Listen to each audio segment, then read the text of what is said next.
Hello hall எல்லாருக்கும் காலை வணக்கம். ஸோ இன்றைக்கி வந்து எங்கே போயிருக்கேன் அப்படின்னா ஃப்ரைடே. ஸோ வெள்ளிக்கிழமை எடுத்த விலாக் தான் இது. காலையில் நான் வந்து வேலைக்கிழமை நைட்டே வந்துட்டு ஊருக்கு கிளம்பிட்டோம். ஸோ எங்கள் ஊரில் வந்து ஒரு இடம் வாங்கியிருக்கேன் அப்படின்னு சொல்லியிருந்தேன் இல்லையா.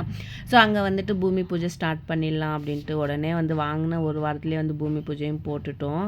ஸோ சீக்கிரமாக வீடு கட்டணும் அப்படின்றது என்னோடய ஆசை ஒரு தீபாவளிக்குள்ளே. இங்கே ஆல்ரெடி வீடு இருக்குது. ஸோ அங்கே வந்துட்டு என்ன அப்படின்னா பாத்ரூம் ஃபெசிலிட்டி இல்லை. ஸோ எனக்கு கொஞ்சம் கஷ்டமாக இருக்குது. அதனாலே நான் ஊருக்கு நிறைய போகவே மாட்டேன். ஸோ அப்படியே ஏதாச்சும் ஃபங்க்ஷன் ஏதாச்சும் இருந்துச்சுன்ட்டு ஊருக்கு போனால் நான் வந்துட்டு ஹோட்டலில் தங்குற மாதிரி தான் இருக்கும். அதனாலே வந்துட்டு என் பையனும் பாத்ரூம் போகல ரொம்ப கஷ்டப்படுவானா. அதனால் நாங்கள் வந்து ரூம் எடுத்து ஸ்டே பண்ணிவிடுவோம். அதுக்கப்புறமா சரியில்லை எங்கள் ஒரு வீடு கட்டணும் அப்படின்ட்டு நிறைய நாள் வந்து நான் வீடு கட்டுறதுக்காக இடம் தேடிட்டே இருந்தோம்.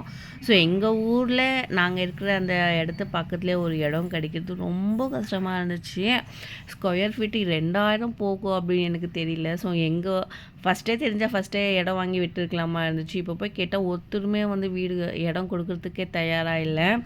ஸோ அதனால வந்துட்டு ரொம்ப கஷ்டப்பட்டு இந்த இடம் வந்து கிடச்சிச்சு எங்களுக்கு. ஸ்கொயர் ஃபீட் 1700 அப்படின்னு சொல்லியிருந்தாங்க. ஒரு ஃபுல் சைட் வந்து வாங்கியிருக்கோம். அதனால் வந்துட்டு பூஜை போட்டுட்டு ஸ்டார்ட் பண்ணிடலாம் வீடு கட்டுறதுக்கு அப்படின்ட்டு. நான் வந்து பெங்களூரில் 2 வீடு வந்து கட்டியிருக்கோம். ஸோ 2 வீடுமே வந்து பூமி பூஜை போட்டோம். ஆனால் இந்த மாதிரி வந்து போடல. ஸோ இங்கே வந்து சூப்பராக பூமி பூஜை போட்டாங்க. ஸோ பூமி பூஜைனா இப்படி தான் போடுவாங்களா அப்படின்ட்டு எனக்கு இப்போ தான் தெரியும். ஏன்னா நான் 2 வீடு கட்டியிருக்கேன். பட் ஆனால் எனக்கு வந்துட்டு எந்த மாதிரி பூமி பூஜை போடுவாங்கன்னு தெரியல. ஸோ இது வந்து சூப்பராக இருந்துச்சு.